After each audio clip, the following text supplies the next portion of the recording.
everyone. Welcome back to another episode of the English Learning Podcast.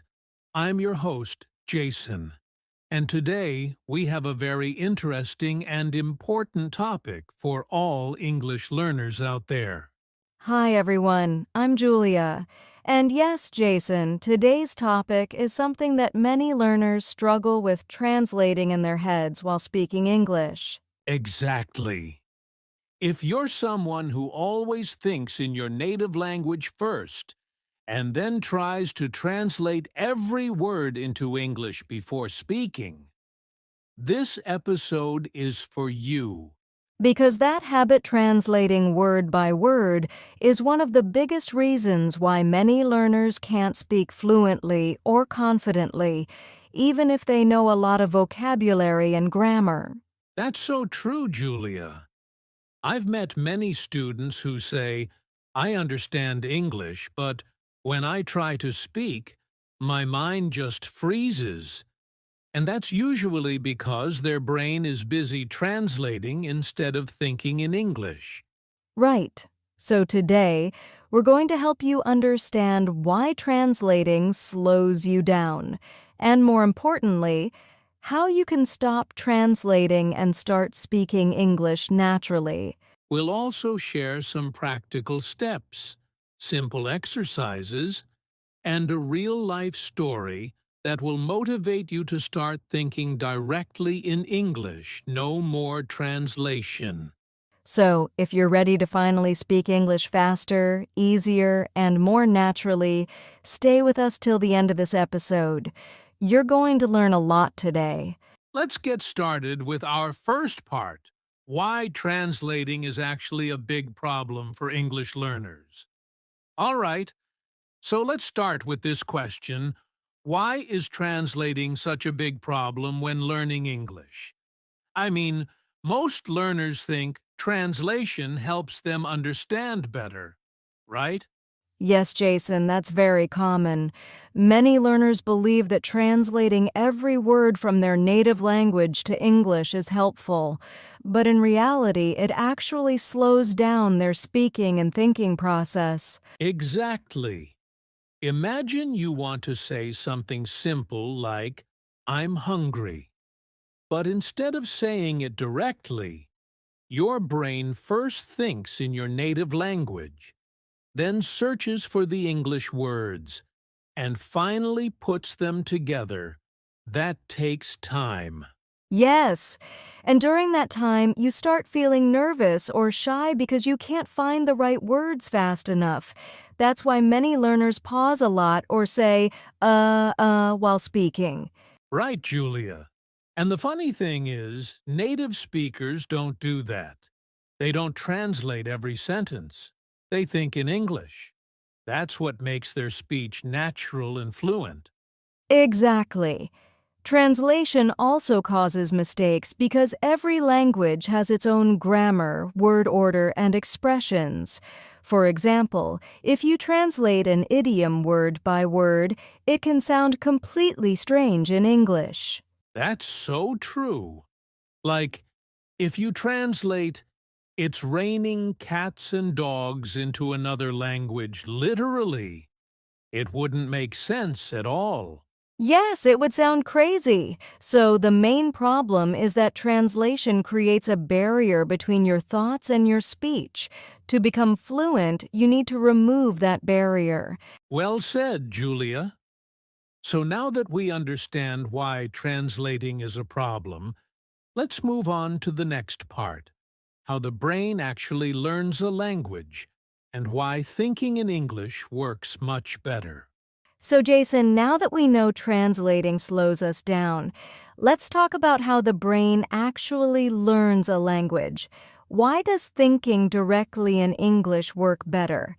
That's a great question, Julia. You see, our brain learns languages through connection, not translation. When you were a child, you didn't translate your first language. You heard words again and again in real situations, and your brain naturally connected the sound with the meaning. Exactly. For example, when a baby hears the word apple while seeing an apple, the brain links the word to the object. There's no translation, just understanding through experience. Yes, but when adults learn English, they often try to connect English words to their native language words instead of connecting them to real ideas. That's what creates the translation habit. Right. The key is to train your brain to connect English words directly with meaning, with images, feelings, and experiences, not with your native language. For example, when you hear coffee, don't think of the word in your native language. Just imagine the smell, the taste, the cup, feel it in English. That's such a powerful way to learn. The more your brain connects English with real-life situations, the faster you'll understand and speak without translating. Exactly.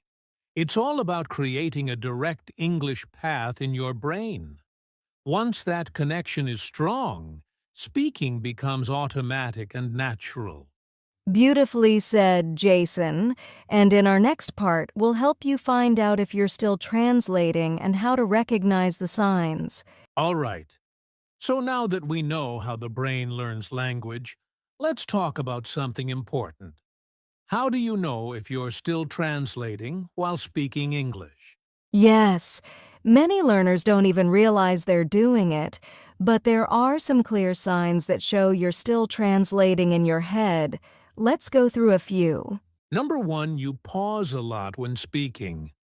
You know what you want to say, but you stop to think, wait, how do I say that in English? That's a big sign you're translating word by word. Exactly. Number two, you understand English when reading or listening, but when it's time to speak, your mind feels blank. That happens because your brain is busy switching between two languages. Yes. And number three, you often make strange or unnatural sentences. That's because your sentence structure is still based on your native language. Right. For example, a learner might say, I very like this food, because that's how it sounds in their language. But in English we say, I really like this food. Good example, Julia. And here's another sign you need to mentally translate before answering simple questions. Like when someone asks, how are you? And you first think of the answer in your native language, then turn it into English. Yes, that's a classic one. But don't worry if you notice these signs. It doesn't mean you're bad at English. It just means your brain is still using the old method. Exactly. The good news is you can train your brain to think directly in English. And that's what we'll start doing in our next part, learning how to think in English with simple words. So, Jason, let's begin with the first practical step. Start thinking in English with simple words. Yes, and this step is super important. Many learners think they must use big, difficult words to sound fluent. But actually, fluency starts with simple and clear English. Exactly. You can begin with everyday things around you. For example, when you wake up, look around and name things in English: bed, pillow, window, light, toothbrush. Right. And you can also think about simple actions. For example, I'm brushing my teeth. I'm drinking water. I'm putting on my shoes. These small sentences train your brain to use English naturally. Yes, and the best part? You don't need anyone to practice with. You can do this quietly in your mind anytime while walking, cleaning, or traveling. Exactly. The goal is to make English part of your daily thinking routine. Even if it's just 1 minute a day, it slowly builds your English thinking habit. That's right. Start small and be consistent. Over time, your brain will stop translating because it's getting used to thinking directly in English. Perfect advice, Julia. And next, we'll go one step further. We'll talk about how to connect words together instead of translating them one by one. Now that you've started thinking in simple English words, the next step is to connect those words together, not translate them one by one. Exactly, Jason. When learners translate word by word, the sentences often sound unnatural. English has its own flow and rhythm, so you need to learn how words connect naturally. Yes.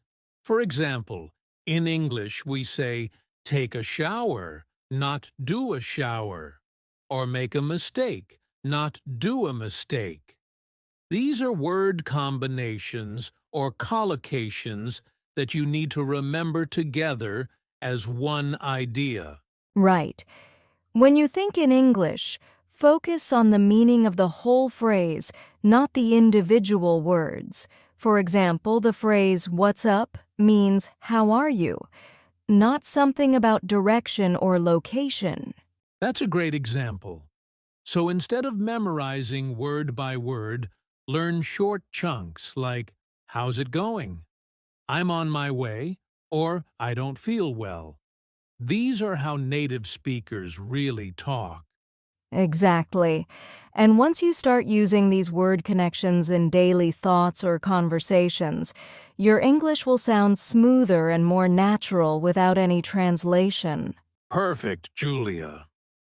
Up next, we'll talk about how to bring English into your daily life situations so that thinking in English becomes automatic. All right, Jason, now let's move to step 3, use English for daily life situations. This is where real progress begins. Exactly. You don't have to wait for a classroom or a speaking partner.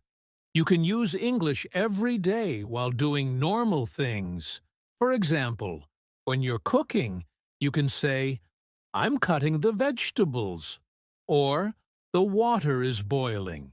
Yes, and when you're walking outside, think in English, "The weather is nice today," or "I see a red car." These small thoughts help your brain get used to English naturally. That's the secret. Make English part of your real life. The more you connect it to what you see and do, the less you'll need to translate. Exactly. And soon you'll notice that English becomes your second nature, something you use automatically without even thinking about it. Beautifully said, Julia. Now, let's go to the next step, how listening and shadowing can help you think faster in English. Now, let's move to step 4, practice listening and shadowing. This step is one of the best ways to train your brain to think in English. That's right, Jason. When you listen to English podcasts, movies, or conversations, your brain starts to recognize patterns, sounds, and rhythm, and shadowing helps you copy that naturally. Exactly! Shadowing means listening to a short sentence and repeating it immediately, just like an echo. It helps your mouth and brain work together in English without time for translation. Yes, and it also improves pronunciation, tone, and confidence. You start speaking English the same way you hear it: fast, natural, and automatic. That's the key. Don't just listen, shadow it. Make your brain and tongue move together. Soon, you'll notice you're speaking without translating at all. Perfect. And next, we'll talk about something very important: how to stop fearing mistakes and speak more naturally. Okay, Jason, now let's talk about step 5. Stop fearing mistakes and speak naturally. This one is so important because fear is what keeps many learners stuck. You're absolutely right, Julia. Many people hesitate to speak because they worry about grammar, pronunciation, or what others might think. But here's the truth. Even native speakers make mistakes. Exactly. The goal isn't to speak perfectly, it's to communicate clearly. When you focus too much on being perfect, your brain slows down, and that's when you start translating again. That's a great point. Fluency doesn't mean no mistakes. It means you can express yourself naturally and keep the conversation going. The more you speak, the faster your brain learns. Right. So, don't be afraid to make small errors. Just keep speaking. Every time you speak in English, you're training your brain to think faster and more naturally. Exactly. Confidence comes from practice, not from perfection. So, start speaking, enjoy the process, and let your mistakes become your best teacher. Beautifully said, Jason. And now, let's make this idea more real. We'll share a real-life story about someone who stopped translating and became fluent.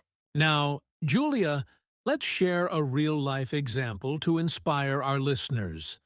I know a student, Sarah, who struggled with speaking English for years. Oh, yes, Jason. Sarah always translated in her head. She knew a lot of words, but when it came to speaking, she would pause, hesitate, and sometimes give up mid-sentence. Exactly. But one day, she decided to change her approach. Instead of translating, she started thinking in English first with simple words, then with short sentences, and she practiced daily in her real-life situations. She also used listening and shadowing exercises and stopped worrying about mistakes. At first it was hard, but she kept going. Slowly, her speech became smoother, faster, and more natural. Within a few months, Sarah noticed she could speak without translating at all. Conversations felt effortless, and her confidence skyrocketed. The key lesson here is simple: stop translating, start thinking in English, and practice consistently. Anyone can do it just like Sarah did. Absolutely. And now, to make this actionable for our listeners, we'll give a quick practice activity that you can start today. All right, Julia. Now it's time for a quick practice activity that our listeners can do right now to stop translating and start speaking English naturally. Yes, here's a simple one. Pick a small object around you, maybe your phone, a cup, or a book. Now, try to describe it in English using simple sentences. For example, this is my phone. It's black. I use it to call my friends. Exactly. And the key is, don't think in your native language. Just describe it directly in English, even if the sentences are simple. You can also try this with your daily actions. For example, when you're drinking water, say to yourself, I'm drinking water. It's cold and fresh. This helps your brain make direct English connections. And here's a tip: do this for 1 to 2 minutes every day. Over time, your brain will automatically start thinking in English, and speaking without translating will become much easier.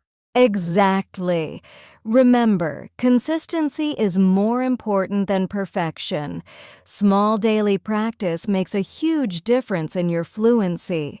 Perfect. And now, let's quickly recap everything we've learned today and give our final motivation to keep practicing.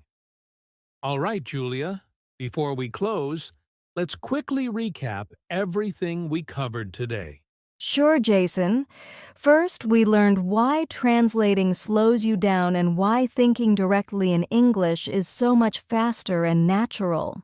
Then we talked about how the brain learns a language by connecting ideas and experiences, not by translating word by word.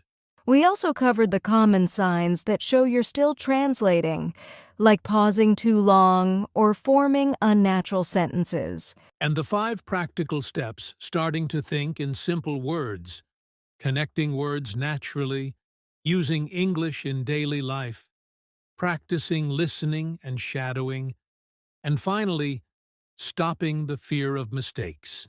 Exactly. Plus, we shared a real-life story and a quick practice activity to help you start speaking without translating. So, the main message is clear stop translating, start thinking in English, and practice consistently. Every small step counts toward becoming fluent. Yes, remember, it won't happen overnight, but if you keep applying these steps every day, speaking English will become natural and fun. That's right. Stay consistent, trust the process, and don't be afraid to make mistakes. Your brain will adjust, and your fluency will improve faster than you think. Absolutely. Keep practicing, stay motivated, and enjoy the journey of speaking English confidently and naturally. All right, everyone.